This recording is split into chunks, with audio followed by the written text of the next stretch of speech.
ने एक ऐसा बयान दे दिया है जिस बयान ने पूरी दुनिया में हलचल मचा दिया है और एक नए युद्ध की शुरुआत की घोषणा कर दी है। जानेंगे कि इस मैडम ने ऐसा क्या कह दिया है और क्या भारत नाटो में शामिल होगा कि चीन के नाटो में शामिल होगा। वहीं वियतनाम और जापान क्या फैसला लेंगे, क्या अब भारत मजबूर हो जाएगा किसी एक को चुनने के लिए। इस मैडम के बयान के बाद एक बहुत बड़ी रणनीति का खुलासा भी हो गया है और शीत युद्ध 2 का शुरुआत भी हो गया है। तो वहीं 57 देश आखिर भारत के खिलाफ क्यों पहुंच गए यूएनएससी, जानेंगे क्या है मामला। इसके अलावे बहुत कुछ, आइए जानते हैं इन खबरों को विस्तार से। रूस यूक्रेन की लड़ाई अब बढ़ते बढ़ते दूसरा रूप ले रही है, जहां रूस यूक्रेन में कई ऐसे देश हैं जो अपनी जेब खाली कर करके बर्बादी के कगार तक पहुंच गए हैं। यहाँ तक कि अभी तक जो हानि हुई है उसका अंदाजा लगाया गया है तो वो हानि है $20 ट्रिलियन का। फिर भी दुनिया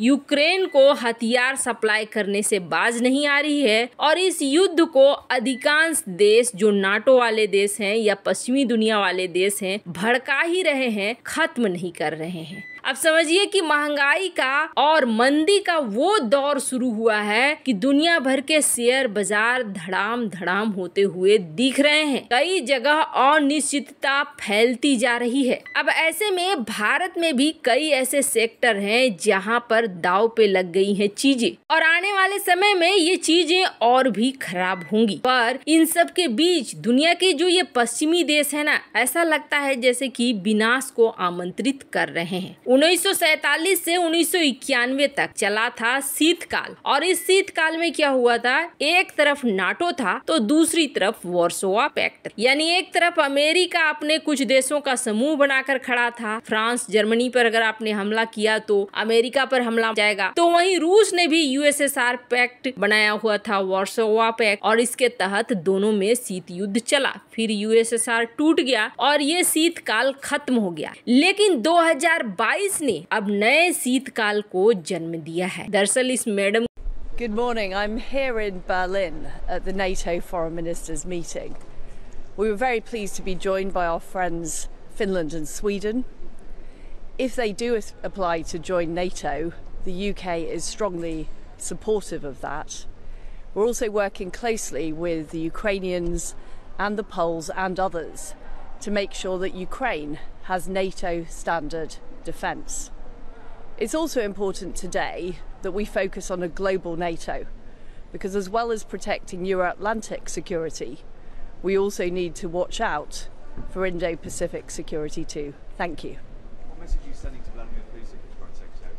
को सुनिए। इस वीडियो में ये मैडम ये कह रही हैं कि अब हमें एक ग्लोबल नाटो की जरूरत है। जिस तरीके से यूरोप के लिए हमारा एक नाटो है, वैसा ही नाटो होना चाहिए इंडो पैसिफिक के लिए, यानी हिंद महासागर क्षेत्र के लिए। अब हिंद महासागर क्षेत्र में जो ये नाटो बनेगा, इसमें कौन कौन से देश आएंगे तो आपको बता दें, जाहिर सी बात है इसमें वियतनाम आएगा, इसमें जापान आएगा, इसमें फिलीपींस भी आएगा, जो छोटे छोटे जितने देश देख रहे हैं, इसमें ताइवान भी आएगा। यानी इसके लिए एक नाटो बन रहा है और ये नाटो बन रहा है ग्लोबल नाटो। वहीं चीन ने भी कुछ दिनों पहले ऐसा ही कुछ ऐलान किया था, जिसमें चीन ने ये कहा था कि एक ग्लोबल सिक्योरिटी पैक्ट होना चाहिए, यानी चीन का अपना नाटो। अब चीन के साथ कौन जाएगा? चीन के साथ जाहिर तौर पर जाएगा वेनेजुएला जाएगा, रूस जाएगा, उत्तर कोरिया जाएगा, ये देश जाएंगे चीन के साथ। मतलब दुनिया दो खेमे में बंटती हुई दिख रही है। लेकिन अब सबसे बड़ी समस्या खड़ी हो जाएगी भारत के लिए कि भारत किस तरफ जाएगा, किस नाटो को ज्वाइन करेगा। अगर भारत चीन को देखता है तो अमेरिका वाले नाटो को ज्वाइन करना पड़ेगा, और अगर भारत रूस को देखेगा तो फिर रूस चाइना वाले को। लेकिन अगर तटस्थ रहता है भारत, तो भारत को अपनी सैन्य शक्ति बेहद मजबूत रखनी पड़ेगी, क्योंकि जब जब ये ग्रुप बन जाएंगे तब ये ग्रुप बेहद खतरनाक बन सकते हैं। खैर, भारत के लिए एक यक्ष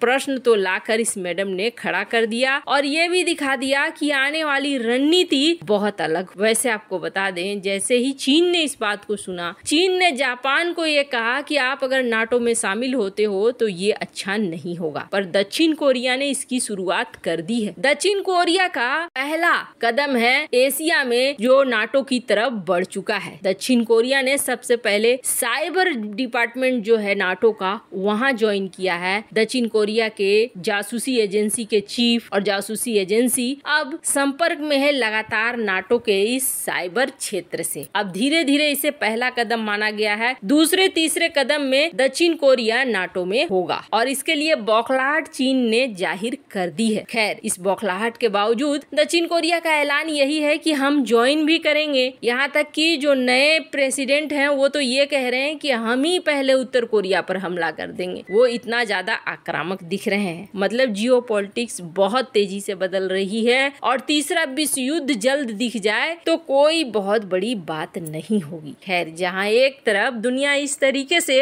नाटो में बट रही है तो वहीं दूसरी तरफ 57 देश एक बार फिर अपनी कारगुजारी से बाज नहीं आए और ये 57 देश कौन है? OIC। आपको बता दें, OIC में एक डिपार्टमेंट ऐसा है जो मानव अधिकार मामले को देखता है, लेकिन ये OIC कभी अपने धर्म से बाहर नहीं निकल पाते हैं। इनकी सोच का दायरा इतना छोटा है कि इस दायरे से ये अपने आप को निकाल ही नहीं पाते हैं। हाल ही में पाकिस्तान में 2 सिख बिजनेसमैन को गोली मार दी गई, वो भी सरेआम। और अल्पसंख्यकों पर इस तरह का अत्याचार पाकिस्तान में लगातार होता है, कोई नई बात नहीं है। हालांकि इन दोनों के साथ हुए इस कांड के बाद उथल पुथल मचा। पंजाब में चाहे विपक्षी दल हो या सत्तारूढ़ हो, दोनों ने ही विदेश मंत्री से आग्रह किया कि इस मामले को जोर शोर से उठाया जाए कि हिंदुओं और सिखों के साथ पाकिस्तान ऐसा क्यों कर रहा है। वैसे आपको बता दें, सिखों की आबादी बहुत कम रह गई है पाकिस्तान में, हिंदुओं को भी बहुत कम रह गई है, फिर भी उनके ऊपर अत्याचार करने से पाकिस्तान बाज नहीं आता है। लेकिन मजाल है कि ये इस OIC का संगठन कुछ इस मामले में बोले। ये लोग इस्लामोफोबिया को लेकर UNSC पहुंच गए। वहाँ UNSC ने इस्लामोफोबिया दिवस ग्रांट भी कर दिया कि हाँ, इसे मनाया जाए कि इस्लाम के प्रति एक माहौल बन रहा है, लोगों के मन में गलत विचार आ रहे हैं। लेकिन उनका क्या, जो क्रिश्चियन धर्म के हैं, जो सिख धर्म के हैं, जो हिंदू धर्म के हैं, जिन पर लगातार कहीं न कहीं कुछ प्रॉब्लम होती है, उनके लिए कोई कुछ बोलने को नहीं आता है। अब जबकि भारत में कश्मीर पूरी तरीके से अपने रास्ते पर वापस लौट रहा है और वहाँ पर पर्यटन भी बढ़ रहा है, ऐसे में भारत वहाँ की कुछ संरचनात्मक बदलाव कर रहा है, कुछ विधानसभा सीटों की बदलाव कर रहा है, कुछ और भी रूल्स वगैरह लगा रहा है। अब इसको लेकर OIC पहुंच गया है UNSC और ये कह रहा है कि भारत जो ये सब कुछ कर रहा है ये UN के चार्टर के खिलाफ है, UN ने जो बात कही थी उसके खिलाफ है। OIC से ज्यादा बड़ी गलती तो हमारे पूर्व PM नेहरू जी ने की थी, जो इस मामले को लेकर UN में चले गए थे। इस मामले को तो लेकर जाना ही नहीं चाहिए था। दूसरी बड़ी बात है, OIC धीरे धीरे अपना अस्तित्व खो रहा है। आप एक मुद्दे पर बोलेंगे, दूसरे मुद्दे पर नहीं बोलेंगे, ऐसा चलेगा नहीं। और उससे भी बड़ी बात यह है कि भारत में इस वक्त ऐसा नेतृत्व है जो ऐसी बातों को अनसुना कर देता है। जब भारत अमेरिकी और यूरोप के दबाव को चलने नहीं देता है अपने ऊपर, तो OIC क्या चीज है। वैसे आपको क्या लगता है, OIC का अस्तित्व अब धीरे धीरे खत्म होता जा रहा है? कमेंट कर अपनी राय जरूर बताएं। जल्द मिलते हैं अगले वीडियो में नई खबर के साथ।